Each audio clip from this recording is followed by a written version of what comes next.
I'm Samantha Overton, 34 years old, and I stopped by my grandfather's house on a gray Tuesday in October without calling first. Walter opened the door before I finished knocking. His face was the color of paper. He grabbed my sleeve, pulled me across the threshold, and whispered the words I still hear at night. "Get inside, quickly, hide right now." I opened my mouth to ask why. Then I heard tires crunch the gravel behind me, and my mother's car rolled into the driveway. He pushed me toward the kitchen, toward the narrow gap behind the pantry cabinet.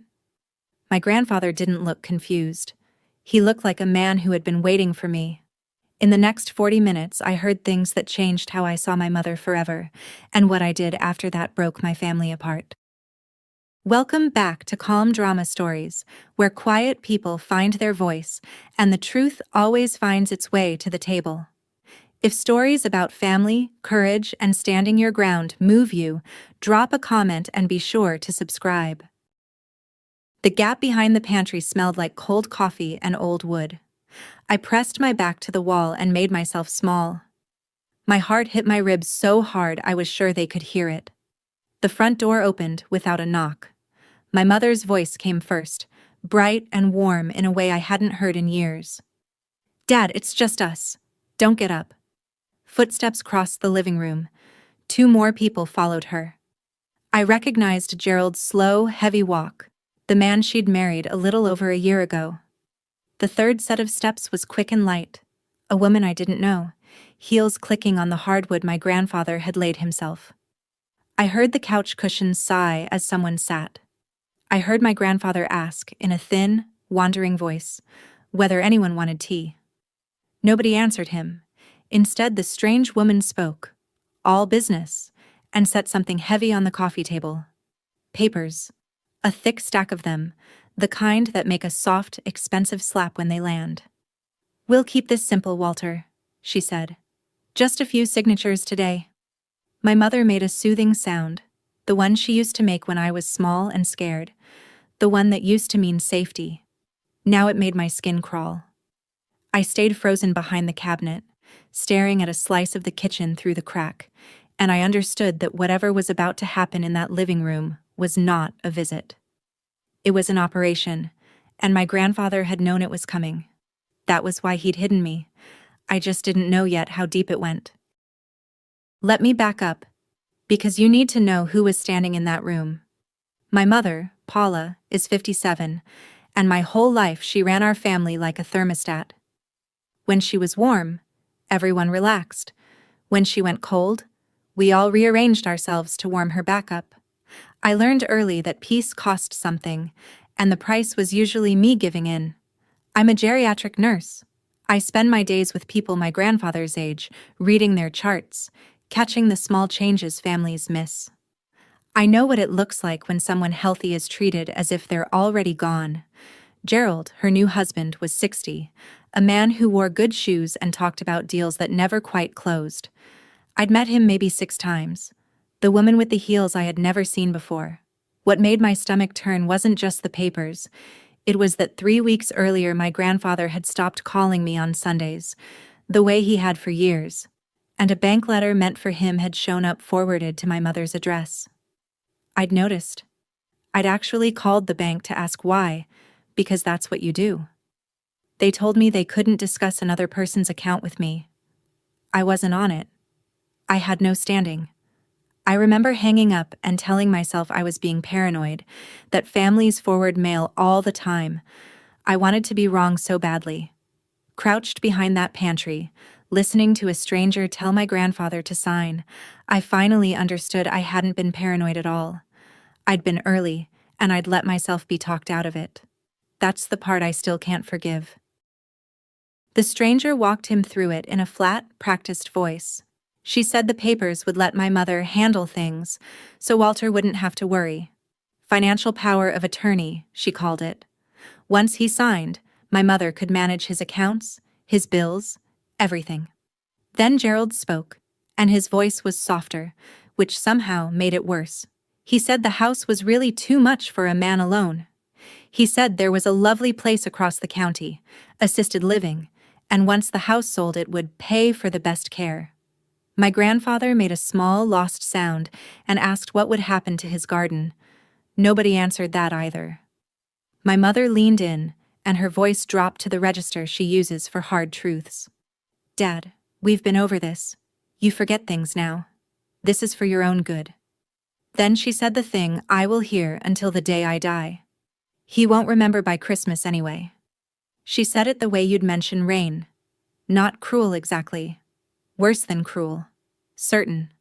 I bit down on my own knuckle to keep quiet. My eyes burned. Through the crack I could see the edge of my grandfather's chair, his hand resting on the armrest. And I watched that hand move. Not shaking the way a frightened old man shakes.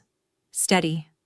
He had a pencil stub, and against the side of the chair where they couldn't see, he was writing something small and careful on a scrap of paper. My grandfather, the man they'd just declared too far gone to run his own life, was quietly taking notes. My heart was breaking, and something else was waking up at the same time. I didn't know yet that he wasn't the one who needed saving. He was the one running the trap. For the next few minutes, my grandfather put on the best performance I have ever seen. He forgot Gerald's name twice, calling him the fellow from the bank. He asked the same question about the garden 3 times in a row, until my mother's patience frayed to a thread. "Dad, please," she snapped, and I heard the real Paula slip through the warm mask, tight and impatient. The stranger tried to guide the pen into his hand. He fumbled it and knocked it to the floor and apologized in a small, confused voice, and I heard Gerald sigh the sigh of a man watching money take too long to arrive. They decided he was too tired to sign today. My mother said they'd come back at the weekend when he was having a better day. I could hear the disappointment in the room, thick as smoke. And then, while they gathered their coats and the stranger tucked the papers back into her bag, my grandfather did the thing that told me everything. He turned his head, slowly, toward the kitchen, toward the exact spot where I was hidden. And for 1 second his eyes were not cloudy at all. They were sharp and clear and completely present, and they found me in the dark behind that cabinet like he'd known where I was the whole time. He gave the smallest shake of his head. "Stay quiet. Wait." Then the fog rolled back over his face and he asked, to no one, whether it was time for supper. My hands were shaking. My grandfather was not confused. My grandfather was pretending to be, and he was doing it so well that his own daughter believed it. The question that filled my whole chest was simple and terrible. How long has he been acting? They left the papers on the coffee table for him to look over. My mother kissed the top of his head and told him to rest. The front door clicked shut, the car started, and the gravel crunched again as they backed out.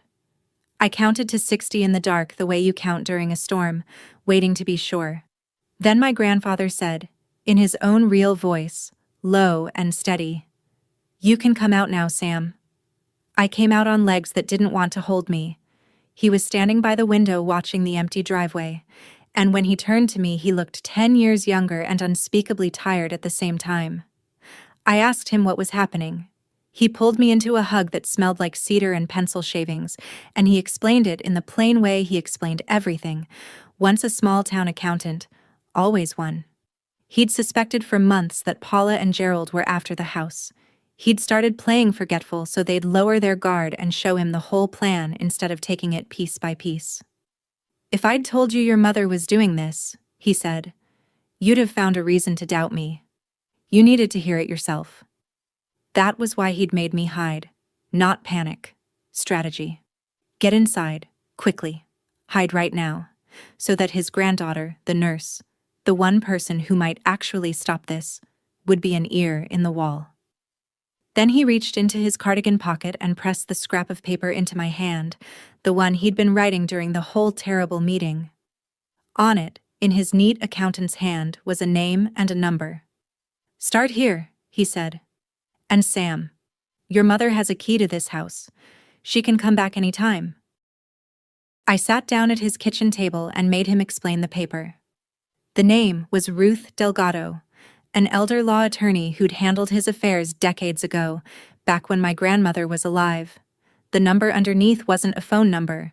It was a dollar amount. 18,000.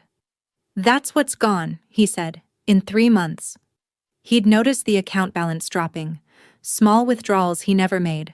A few hundred here, 1,000 there, spaced out so they wouldn't trip an alarm. When he'd called the bank, a new authorized contact had been added to help him, and the help was bleeding him dry.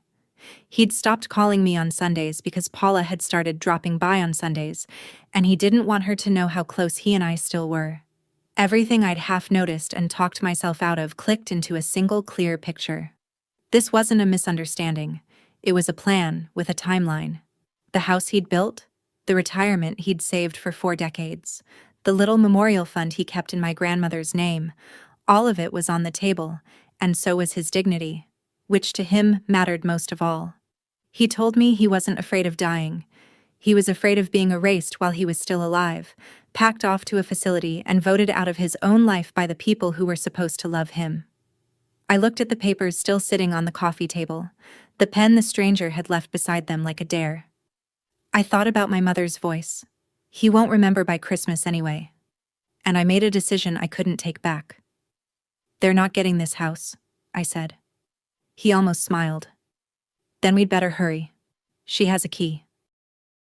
I drove the 15 minutes back to my own house with my hands tight on the wheel and my mind going in circles.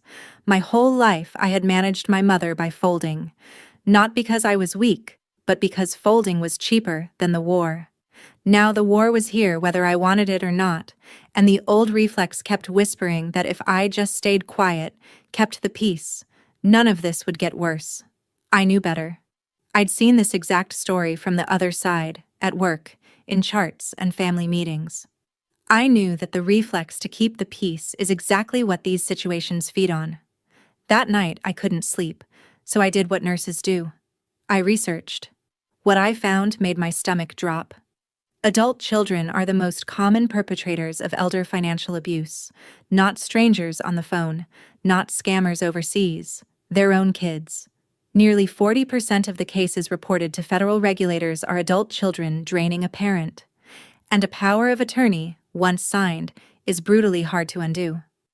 If my mother got that signature, she wouldn't be breaking the law anymore. She'd be operating inside it, legally, with my grandfather's own name giving her permission. I sat at my kitchen table at 2 a.m. with a legal pad and started writing down everything I knew: dates, amounts, the forwarded letter, the stranger with the papers. Over-responsibility has always been my flaw. My need to carry what isn't mine. For once, it was pointed at the right target.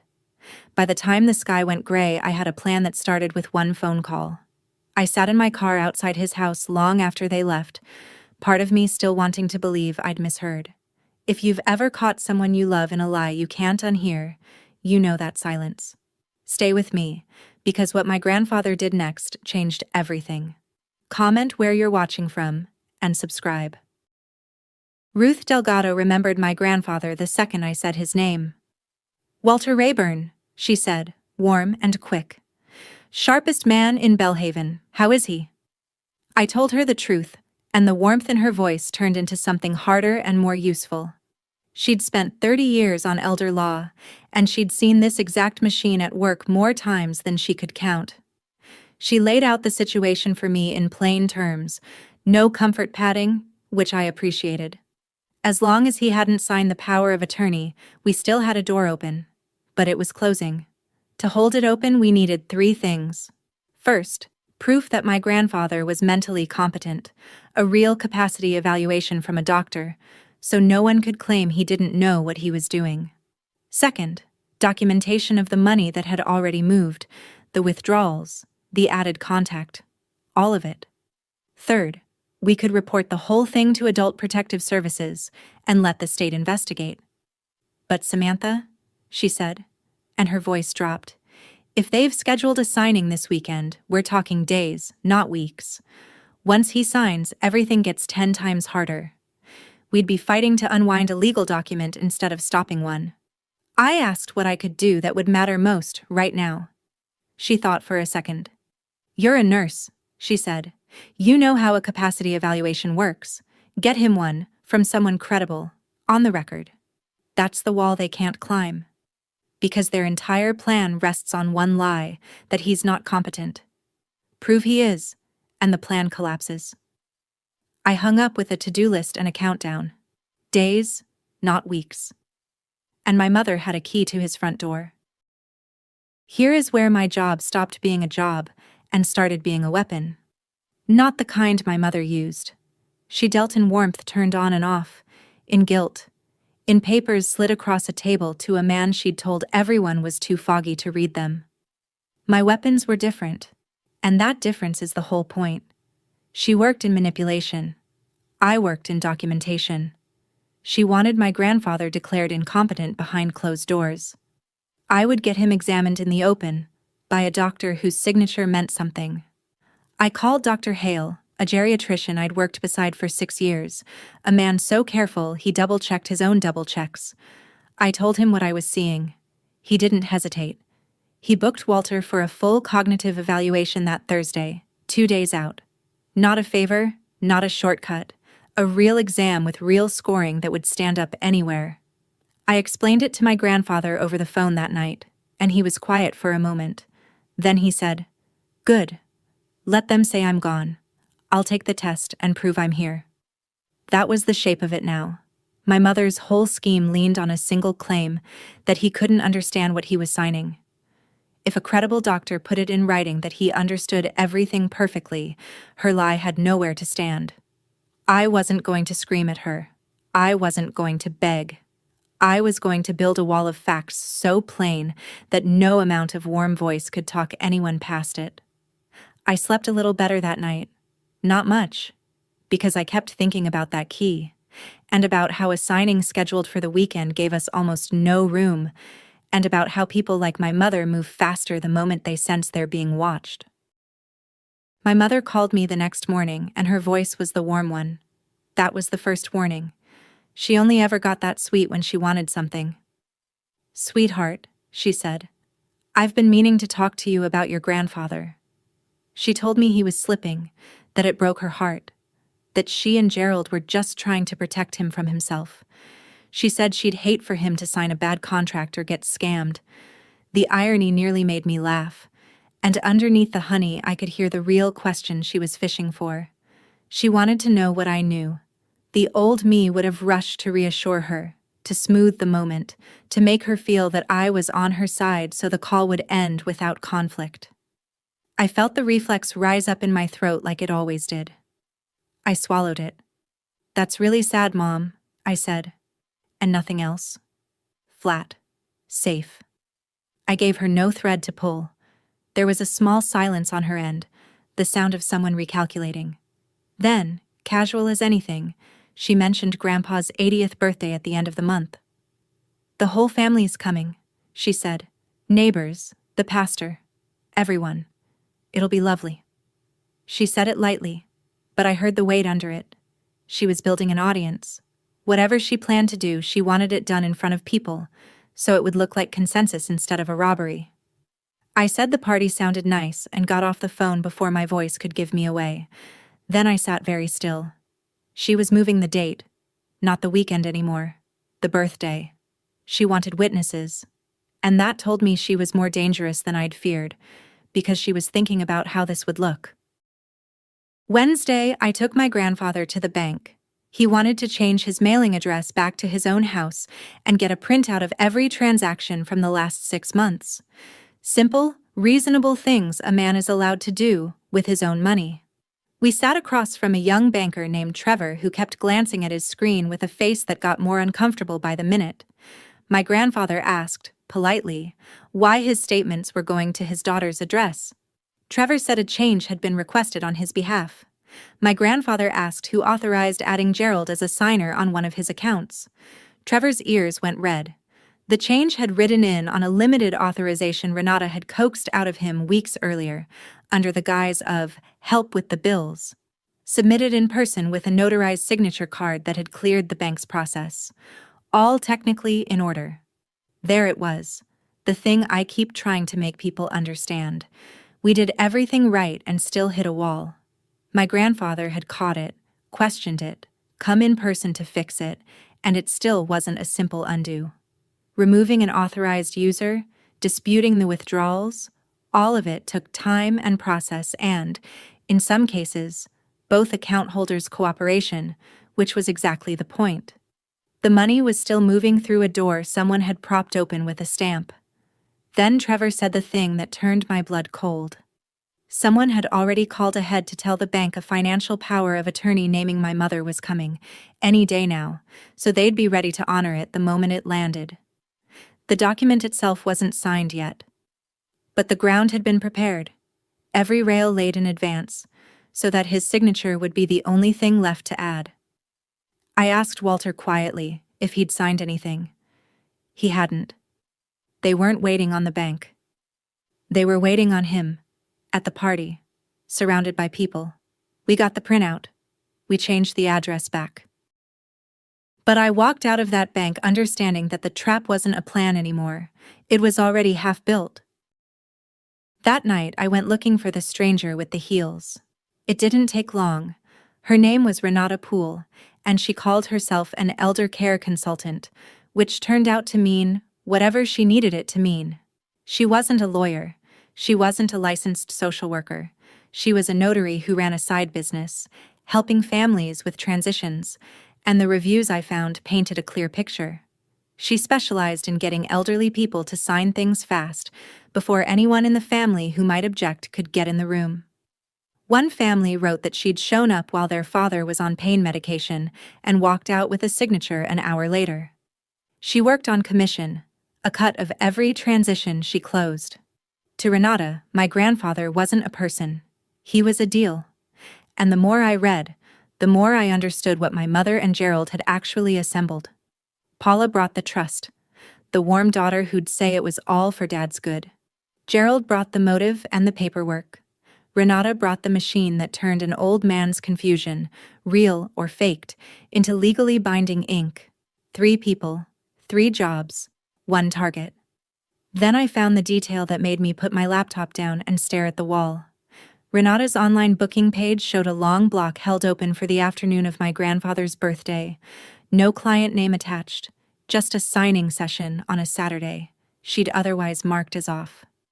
Lined up against the party my mother had just happened to mention, it didn't take much to see what it was. They weren't just using the party for cover. They'd planned it down to the hour.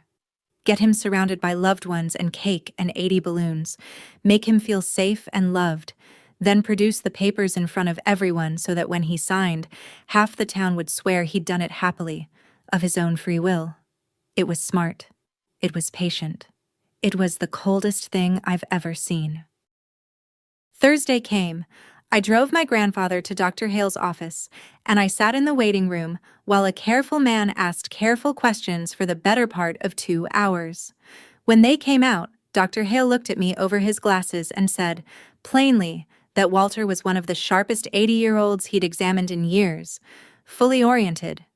Excellent recall. Sound judgment. He'd put it all in writing, dated and signed, the exact wall Ruth had told me to build. My grandfather looked pleased with himself in a quiet way, like a man who'd just balanced a ledger down to the penny. But it was what he did in the car afterward that I'll never forget.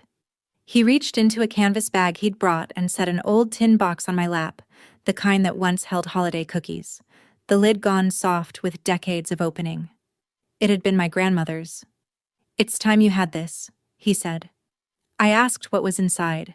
He just told me to open it at home, alone, and to read the letter first. His hands were steady on his knees.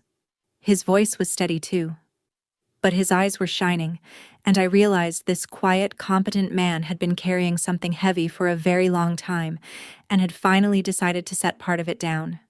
I held that tin box the whole ride, the metal cold through my sleeve, and something about it steadied me more than any legal document had. Here was a thing I could hold. Whatever came next, whatever my mother tried at that party, I had a doctor's signature saying my grandfather knew exactly who he was, and I had my grandmother's box on my lap, and I had a name and a number in my grandfather's neat hand. The wall was going up, but the heart of it wasn't in any file yet. It was in that box. I opened the tin box that night at my own kitchen table. On top was a letter in my grandmother's looping hand, written a few weeks before she died, back when I was still in nursing school. Nora Rayburn had known she was running out of time, and she'd used some of it to write to the future. The letter wasn't to me exactly. It was to the family, to be read when it mattered. She wrote about how she'd watched money curdle other families she'd known, how she'd seen inheritances turn brothers into strangers. She wrote that she was afraid of it happening to hers. And then she wrote a line about Paula that undid me. She knew my mother felt unloved. She wrote that Paula had spent her childhood believing Walter loved the memorial work, the church, the whole town more than his own daughter, and that some of that hurt was real, and some of it was a story Paula told herself, and that both kinds of hurt can rot a person from the inside. Please, my grandmother wrote, don't let money be the thing that decides who we are to each other. Under the letter was the reason all of it existed. My grandfather's original will, and a deed of intention, spelling out that the house was never meant to be sold or handed to anyone. It was meant to fund a nursing scholarship in my grandmother's name, to send young women like me through school the way Nora had always dreamed. The house was never meant to be sold. It was meant to send nurses to school, in her name. I sat there a long time with my mother's voice in my head. He won't remember by Christmas anyway. And I thought, with a calm that surprised me, that he would remember. The doctor had proved it in writing. My grandmother had left the reason in a cookie tin. Now I just had to make sure the whole town saw it too. Friday, I filed the report with Adult Protective Services.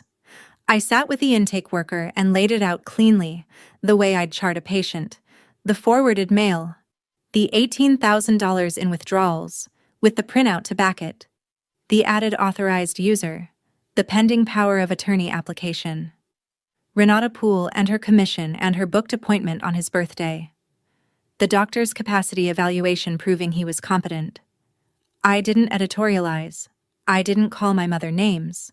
I gave them facts with dates attached, because facts with dates are the only thing that moves a bureaucracy.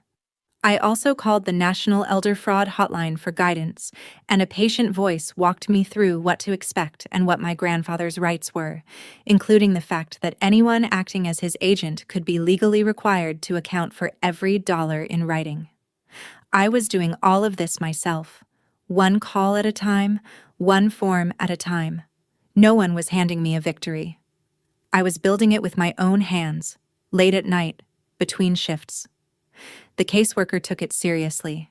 She said she'd open an investigation, and then she said the thing I'd been dreading. These take time, Miss Overton. We have to interview everyone, review records. Realistically, that's weeks. I told her about the party, about the signing scheduled for that afternoon, the ambush dressed as a celebration. Her face tightened, but she was honest with me. She couldn't promise the investigation would conclude before then. The state moved at the state's pace. I drove home understanding that the machinery of justice, however real, was not going to arrive in time to save him at that party. If my grandfather was going to be protected, it was going to happen in that living room, in front of everyone, and I was going to have to be the one to do it. My mother found out about the doctor. I don't know how. Maybe the office called to confirm. Maybe Gerald had a contact. Maybe she just sensed the ground shifting under her. She called me Saturday, and this time there was no honey. "What do you think you're doing?" she said, low and shaking. "Taking him to some doctor behind my back. Digging around in his accounts. Do you have any idea how this looks?" I said I knew exactly how it looked. She talked over me. She called me a troublemaker. She said I was tearing the family apart, that I'd always thought I was better than everyone, that a real daughter would trust her mother. And there it was, the oldest weapon in her arsenal, the one that had worked on me my entire life. Guilt, aimed straight at the soft place where I'd always caved. "You're hurting the family. You're being selfish. Be quiet and everything will be fine." For 34 years, that sentence had folded me in half. I waited for the fold to come. It didn't. Something in me had finally set, like concrete cured hard overnight. "I'm not going to argue with you, Mom," I said, and my voice was steadier than I'd ever heard it. I love Grandpa, and I'm not going to be quiet. She went silent, genuinely stunned, because I had never once in my life said no to her, and meant it. Then she hissed that I'd regret this and hung up. I stood in my kitchen holding a dead phone, my heart pounding, and underneath the fear was something I hadn't felt in her presence in decades. Solid ground. For 34 years I apologized just to keep the peace. That day, I didn't. If you've ever finally stopped shrinking yourself for someone who only loved you when you were quiet, you understand. The hardest part was still ahead. Hit subscribe and stay with me. She moved fast after that. Within a day, she'd changed the locks on my grandfather's house, for his safety, she told the relatives, framing it as a loving daughter protecting a vulnerable man from a scheming granddaughter. She started calling family members with her version of events, that I was the one manipulating him, that I was after the house, that she'd caught me taking him to doctors and rifling through his money. She was good at it. By Sunday, 2 of my cousins wouldn't return my texts. She limited who could see him, screened his calls, and for 2 days I couldn't reach my grandfather at all. That silence was the worst part of the whole ordeal. I lay awake imagining him alone in that house with the new locks, wondering if I'd abandoned him, if he thought I'd given up. I want to be fair, because he taught me to be. There was one moment in those days that complicated everything. I drove past my mother's house on my way home from a shift and saw her sitting in her car in the driveway, not going in, just sitting there with her hands over her face, crying. Really crying, the kind you do when no one's supposed to see. And I understood, in a flash, that some of this was real fear. Gerald's business had collapsed and taken their savings with it. They were closer to losing their own home than anyone knew. She wasn't a cartoon. She was a frightened woman who had told herself a story where taking her father's house early was just claiming what would be hers anyway. I felt a pull of pity, sharp and unwelcome. Then I remembered his voice asking about his garden, and hers saying he wouldn't remember by Christmas, and the pity found its proper size. Frightened doesn't mean forgiven. I got to him through the one door my mother couldn't lock, my own profession. A friend of mine from work, Denise, ran a home health service, the legitimate kind, with credentials and a clipboard and every right to check on an elderly client's well-being. My grandfather called and requested a wellness visit himself, which was entirely his right, and my mother couldn't refuse it without looking exactly like what she was. Denise went, did a real assessment, and called me from her car afterward. He was fine, steady, sharp, eating well, more clear-eyed than half her clients. And he'd sent me a message through her. He'd anticipated the isolation. Before the locks changed, he had quietly done something with Ruth Delgado. He'd signed a limited legal authorization, freely and on the record, with an independent witness present, giving Ruth standing to act on the money issues on his behalf. Not a power of attorney handing away his life, the opposite. A narrow, deliberate instrument to protect his accounts, while he stayed fully in charge of himself. He'd built his own countermove while I was building mine. It hit me then that I'd spent this whole time thinking I was rescuing him, and the truth was closer to a partnership. He wasn't a helpless old man I was saving. He was a competent one who'd chosen his ally, gathered his documents, and set the timing, and who trusted me to be the face of it when the moment came. Denise passed along one more line from him, and it was pure Walter. Tell Sam not to worry about the party. Tell her to let them bring their papers. I sat in the parking lot after we hung up and laughed for the first time in a week. He wasn't hiding anymore. Neither of us was. We were getting ready to stand in the open. Over the next week, the pieces came together, and not one of them fell from the sky. I want to be clear about that because it matters. No secret savior showed up. No lucky document appeared at the last second.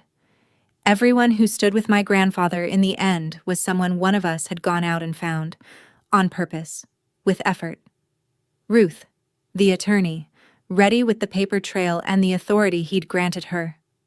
Dr. Hale, whose evaluation sat in my bag like a shield.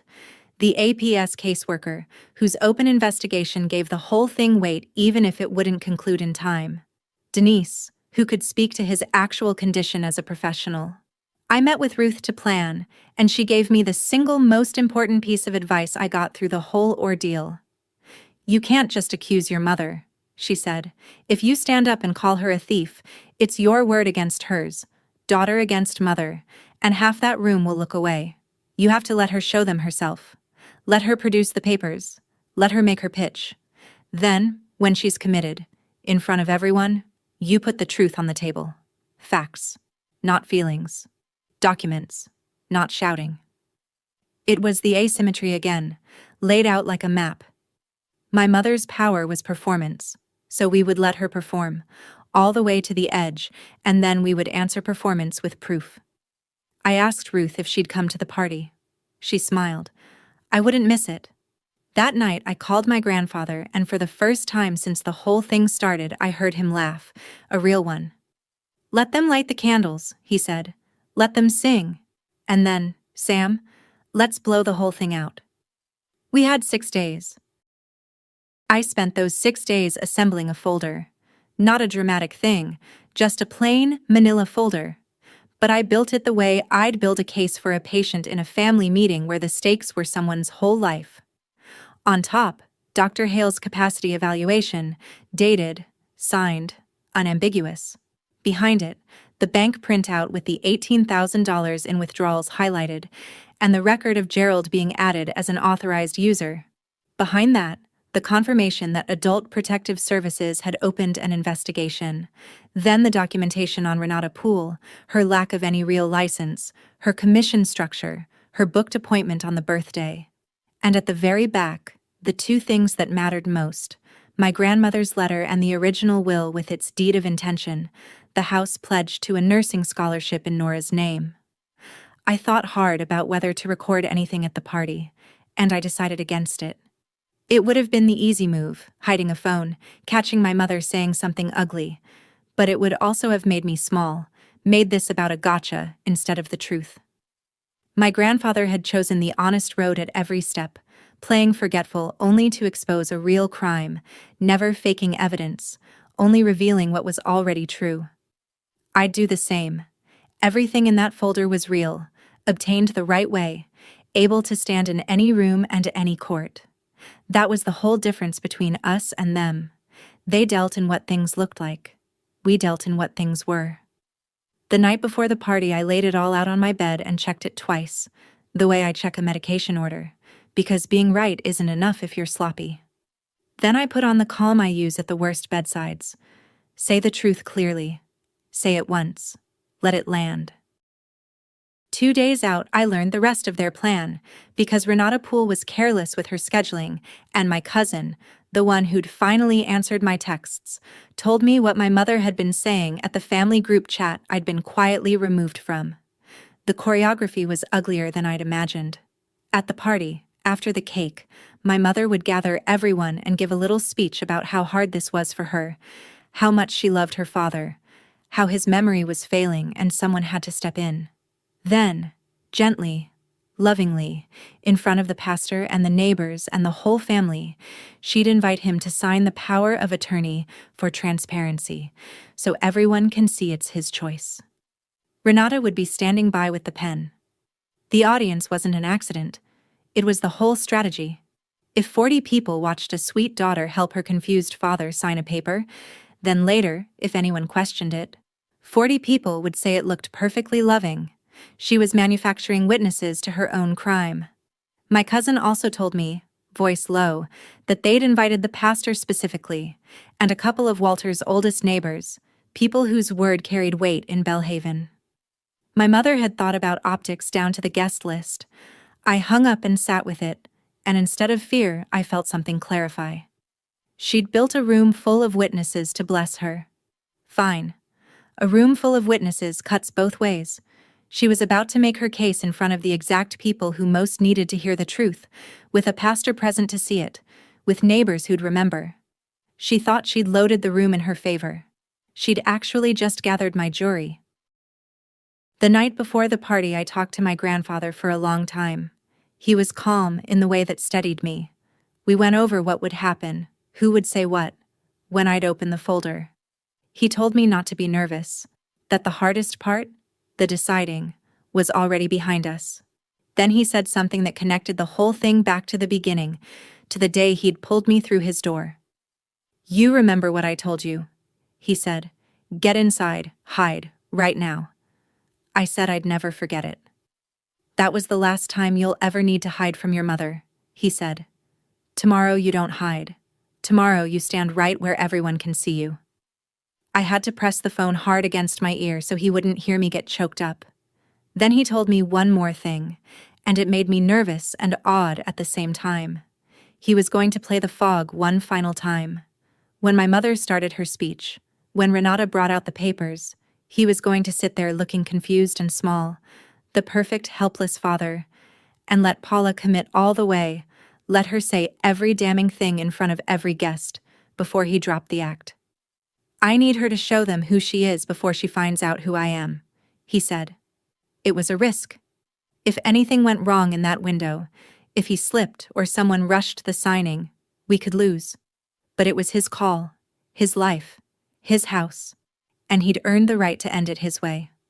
"One last performance," he said, and I could hear the tired smile in it. "Then no more pretending, Sam. For either of us." I didn't sleep. I don't think he did either. The party looked like love. That was the awful part.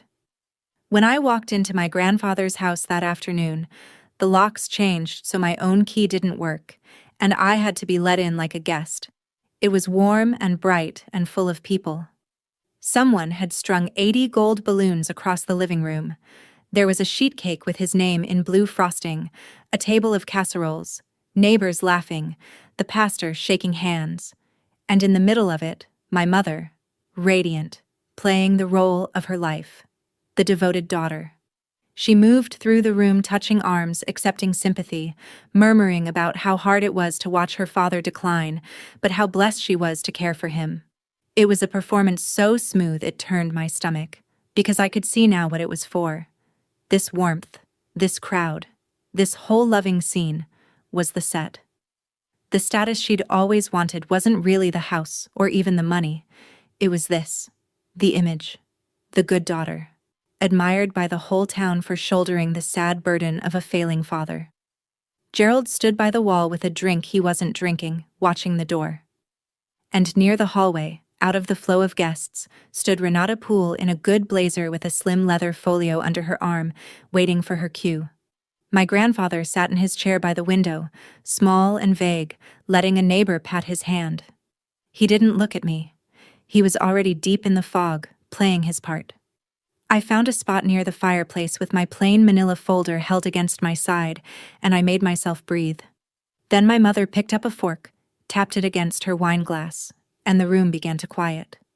"Everyone," she said, "I have an announcement about Dad." She was wonderful. I have to give her that. She stood in the center of that room with tears already gathering, perfectly timed, and she told the story she'd built. How Dad had been struggling, how he forgot things now, got confused, couldn't manage his affairs the way he used to. How it broke her heart, but somebody had to protect him. From scams, from bad decisions, from himself. A few of the older neighbors nodded along, faces soft with sympathy. She said she'd talked to a wonderful consultant who specialized in helping families through exactly this. She gestured, and Renata stepped forward with the folio and a warm professional smile. "So today," my mother said, "with all of you here, our family, so there's no secret about any of it, Dad's going to sign over financial power of attorney to me, out in the open, so everyone can see it's his wish." It was masterful. She'd wrapped a robbery in the language of transparency. Renata opened the folio on the coffee table, smoothed the papers, and uncapped a pen. My grandfather, in his chair, looked up with damp, confused eyes and asked, in his best foggy voice, whether it was time for cake. The room laughed gently, tenderly, and I watched 40 people fall a little more in love with the story of the poor, confused old man and his devoted daughter. Renata guided the pen toward his hand. "Just here, Walter," she said sweetly. "Right on the line." My mother beamed. Gerald leaned forward off the wall. This was the moment they'd built everything toward, the signature in front of witnesses, the crime made to look like a blessing. I felt every eye in the room ready to watch him sign. I set my drink down, and I stepped forward into the middle of the floor. "Before Grandpa signs anything," I said, "I think everyone here should hear a few things first." My voice came out level, not loud. I'd spent years learning to speak calmly in rooms full of frightened families, and that training held. The room turned to look at me. My mother's smile stayed fixed, but her eyes went flat and hard. "Samantha," she said, warm for the crowd, a warning underneath. "This isn't the time." "It's exactly the time," I said. "You said you wanted this done in the open, in front of everyone. Good. Let's do it in the open." I could feel the crowd's attention sharpen, that shift when people sense a scene is about to turn into something real. Renata paused, with the pen still hovering. Gerald's jaw tightened. My mother took a step toward me, lowering her voice to that private, cutting register only family gets to hear. "You are embarrassing yourself," she breathed. "Sit down." The old reflex flickered. One last time. The pull to fold, to apologize, to make the discomfort go away. I looked past her to my grandfather in his chair, who was watching me now, the fog thinning in his eyes. Then I looked back at my mother, and I did not sit down. "I'm a nurse, Mom," I said, calm as still water. "I take care of people Grandpa's age every day, and I know exactly what it looks like when someone healthy gets treated as if they're already gone." I turned slightly, so I was speaking to the room now, to the pastor and the neighbors and the cousins, not to her. "You all came here to celebrate his 80th birthday, so before anyone signs away his life, you deserve to know who he actually is and what's really been happening in this house." The quieter I got, the more the whole room leaned in. My mother had built her plan on being the only one talking. I'd just taken the floor. I opened the folder and I laid it out one page at a time, the way you build something so solid no one can argue with it. "This is a full cognitive evaluation," I said, setting the first page on the coffee table beside Renata's papers.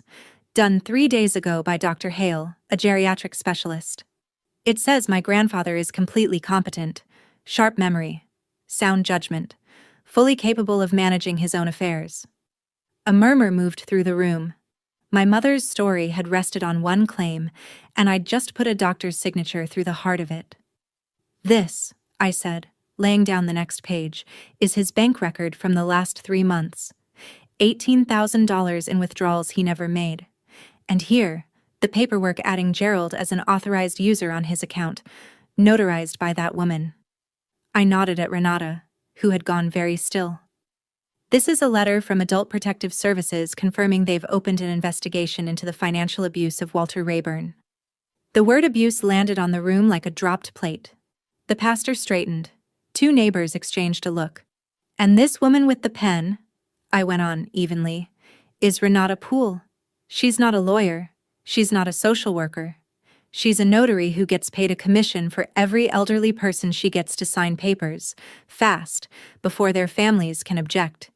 She has an appointment booked for this exact afternoon, on his birthday." I let that sit.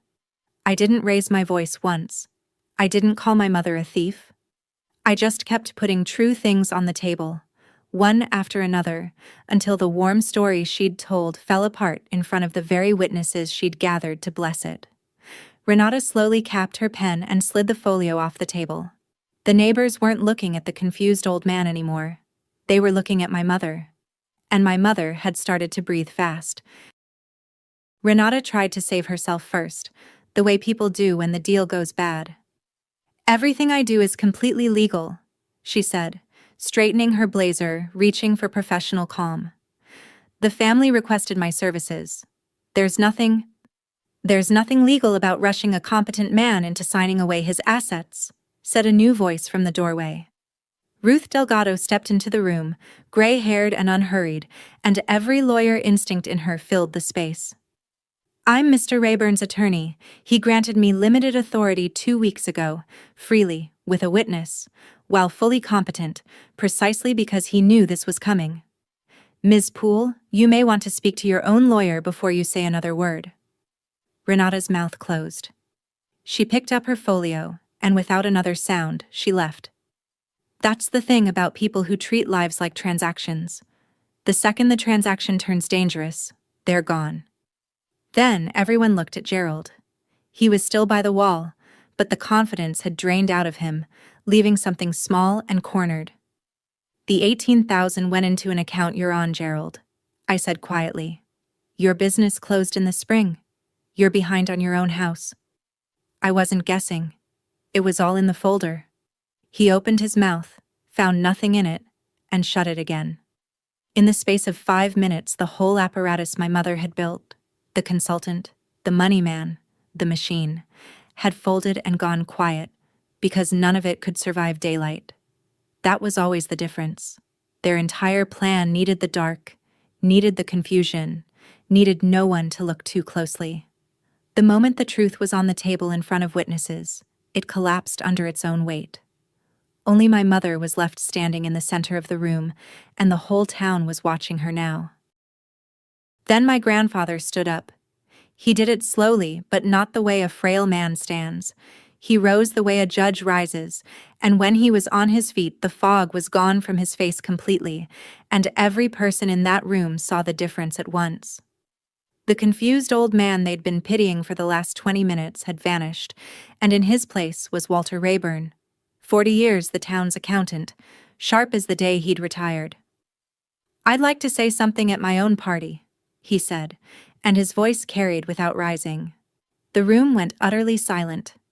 I'm not confused. I haven't been. I've known for months what my daughter and her husband were planning, and I let them think I was slipping so they'd show me the whole of it instead of taking it a piece at a time. He looked around at his neighbors, at the pastor, at the cousins. I asked my granddaughter to hide in my kitchen the day they came with those papers, so she'd hear it with her own ears and believe it. Everything she just showed you is true. I'm sound of mind.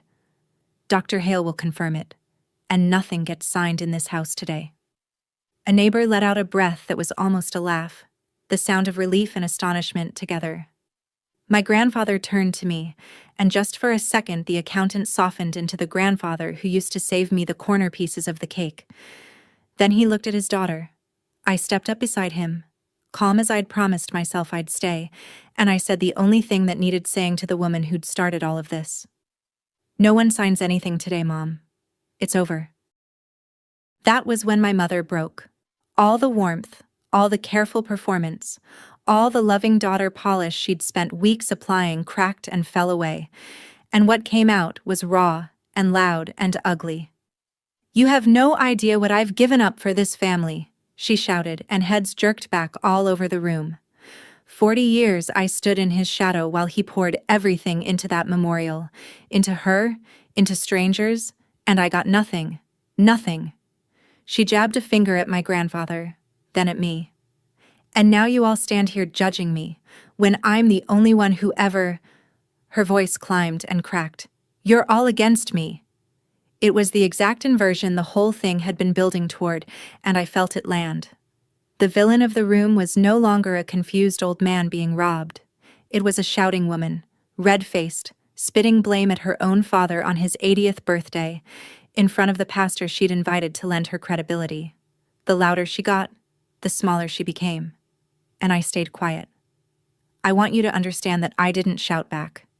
I didn't gloat. I didn't need to. I just stood beside my grandfather and let her keep going, because every word she said proved everything I'd put on that table, and the whole town was watching her prove it. When she finally ran out of breath, shaking, mascara streaked, the silence that followed was the loudest thing in the house. Get inside. Hide right now, I said gently, and she stared at me, not understanding. That's what Grandpa told me the day you came for his house. I hid, and I listened, and I heard everything. I let that settle. I'm not hiding anymore, and neither is he. She had no answer. For the first time in my life, my mother had nothing to say to me. I reached into the folder one last time and took out Dr. Hale's evaluation again, and I held it up, not as a weapon now, just as a fact. My mother had said one thing at that first meeting that had lived in my chest for weeks like a splinter, and it was time to answer it. "You told them he wouldn't remember by Christmas anyway," I said, quiet enough that the room had to hold its breath to hear me. "You said it like it didn't matter."